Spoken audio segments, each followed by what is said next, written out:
Hi everyone, welcome back to my channel. I am Gayatri, a BMS final year student studying in government college. So today I am going to share you everything you need to know about BMS. मैं आपको बताने वाली हूँ कि what we study, the books, the syllabus and the career option and my personal experience till now. तो चलो video को start करते हैं।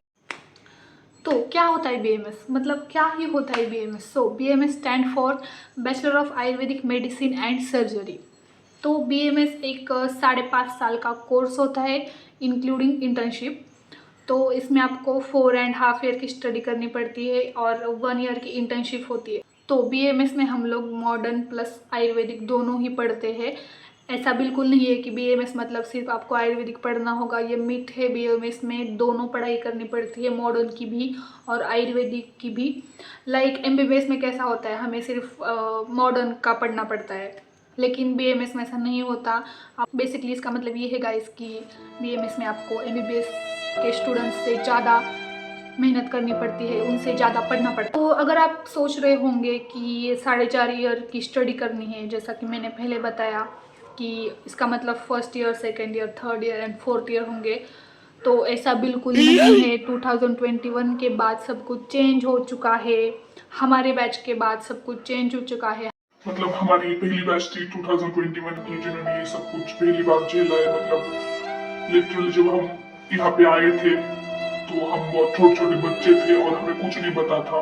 सोचा कि सीनियर से पूछेंगे क्या होता है, लेकिन हमारा सिलेबस या फिर कोर्स पूरे तरीके से चेंज हो चुका था। मतलब कुछ भी नया ऐड किया था। लाइक यूनिवर्सिटी के पेपर का पैटर्न भी पूरी तरीके से बदल दिया गया था। आप सोच सकते हो कि हमने क्या क्या सहा है एंड पता नहीं हमारे साथ ही क्यों हुआ। तो बेसिकली अभी क्या है, first profession, second profession and third profession. It's not first year, second year, third year, it's profession. Year बिल्कुल भी नहीं रहा, अब वो प्रोफेशन बन चुका है। मतलब पहले आपको जो पूरा BMS का कोर्स है वो 4 ईयर में डिवाइड होता था, लेकिन अभी के अकॉर्डिंग वो सिर्फ 3 ईयर में डिवाइड होगा। मतलब आप समझ रहे हो ना।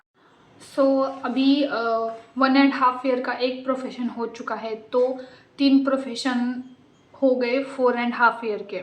1.5 का फर्स्ट प्रोफेशन, 1.5 का सेकंड प्रोफेशन एंड 1.5 का थर्ड प्रोफेशन।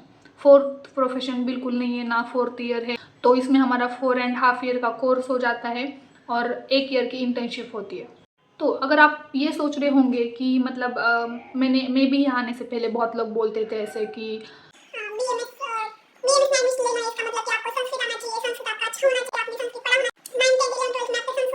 लेकिन ये मिथ है, ये बिल्कुल सच नहीं है। क्योंकि ऐसा नहीं है कि आपको संस्कृत आना ही चाहिए। अगर आपको संस्कृत आती है, आपका सब्जेक्ट था संस्कृत, तो ये बहुत अच्छी बात है। अगर नहीं भी आती तभी भी अच्छी बात है, क्योंकि फर्स्ट ईयर में संस्कृत एक सब्जेक्ट, सेपरेट सब्जेक्ट है। आपको उसमें बहुत अच्छी तरीके से मतलब आपकी संस्कृत स्ट्रांग हो जाएंगी वो सब्जेक्ट पढ़ने के बाद।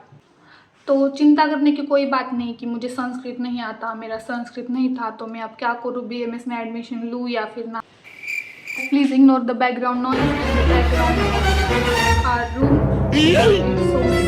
डू नॉट वरी गाइस, क्योंकि संस्कृत आपको अलग से पढ़ाएंगे और बहुत बेसिक से आपको पढ़ाएंगे। तो अगर आप स्टडी करेंगे, स्टार्टिंग से आप संस्कृत के ऊपर फोकस करेंगे, तो इजीली आपका संस्कृत स्ट्रांग हो जाएगा। तो next is what subject do we study in BMS। जैसे कि मैंने 4-5 बार पहले ही बता दिया है कि BMS में सिर्फ आयुर्वेदिक नहीं पढ़ना है, BMS में मॉडर्न भी पढ़ना होता है। सो चलो स्टार्ट करते हैं कि सब्जेक्ट कौन से और कितने सब्जेक्ट है BMS में टोटल। सबसे पहला है कि फर्स्ट प्रोफेशन में टोटल 5 सब्जेक्ट होते हैं। तो फर्स्ट है रचना शरीर को मॉडर्न में बोलते हैं एनाटॉमी। सेकेंड है क्रिया शरीर को मॉडर्न में बोलते हैं फिजियोलॉजी। थर्ड है पदार्थ विज्ञान। फोर्थ है संहिता अध्ययन का part first and last and the most important is Sanskrit. बात करते हैं सेकेंड प्रोफेशन के बारे में। इसमें टोटल 6 सब्जेक्ट होते हैं। पहला है द्रव्य गुण, इसको मॉडर्न में फार्मेकोलॉजी बोलते हैं। तो गाइस मैं बता रही हूँ, इसको मॉडर्न में ये बोलते हैं, इसको मॉडर्न में वो बोलते हैं, आपको समझने के लिए बता रही हूँ। इसका मतलब ये नहीं कि आपको सिर्फ आयुर्वेदिक पार्ट पढ़ना है, आपको दोनों भी पढ़ने हैं। मतलब जैसे कि मैं द्रव्य गुण को बता रही हूँ कि फार्मेकोलॉजी बोलते हैं, आपको सिर्फ समझने के लिए बता रही हूँ। द्रव्य गुण में आपको आयुर्वेदिक पार्ट एंड उसका मॉडर्न पार्ट मतलब फार्मेकोलॉजी भी पढ़नी होती है। सेकेंड है रसशास्त्र, थर्ड है अगत तंत्र मतलब फॉरेंसिक मेडिसिन, इसमें भी दोनों भी पढ़ना है। फोर्थ है संहिताध्ययन पार्ट 2 है रोग निदान मतलब पैथोलॉजी, एंड सिक्स्थ है स्वास्थ्यविद्ता। नेक्स्ट है थर्ड प्रोफेशन। थर्ड प्रोफेशन में आपको टोटल 9 सब्जेक्ट होते हैं, 9 subject in third profession. First is काय चिकित्सा मतलब मेडिसिन इन मॉडर्न। नेक्स्ट है शाला के तंत्र मतलब ENT। थर्ड है शल्य तंत्र मीन्स सर्जरी। फोर्थ है संहिताध्ययन का पार्ट 3। फिफ्थ है पंचकर्मा। सिक्स्थ है रिसर्च एंड मेथोडोलॉजी। सेवन्थ है स्त्री रोग मतलब इसको मॉडर्न में बोल सकते हैं गायनेकोलॉजी। एट्थ है बाल रोग मतलब पेडियाट्रिक्स। नाइन्थ एंड लास्ट है इमरजेंसी मेडिसिन। सो टोटल देखा जाए तो अगर पेपर के अकॉर्डिंग देखा जाए तो हमें सिर्फ 8 सब्जेक्ट है, और जो 9th है इमरजेंसी मेडिसिन उसका कोई पेपर नहीं होता। सो नेक्स्ट है career options after BMS. There are lots of career options after BMS. Few examples are Ayurvedic practitioner, you can open your OPD, you can join as MO in government hospital, private Panchakarma center. These are some examples of career options after BMS. तो guys अगर आपको MBBS नहीं मिल पा रहा due to low marks in NEET तो चिंता करने की कोई ज़रूरत नहीं है। MBBS को छोड़ के there are lots of career options, so उनमें से एक है BMS। अगर आपको समझ नहीं आ रहा कि बुक्स कौन सी ले या फिर लैंग्वेज कौन सी चूज़ करें, मराठी, हिंदी और इंग्लिश, तो प्लीज़ मुझे कमेंट करिए, मैं आपको उसका वीडियो बना के डाल दूँगी। बाय।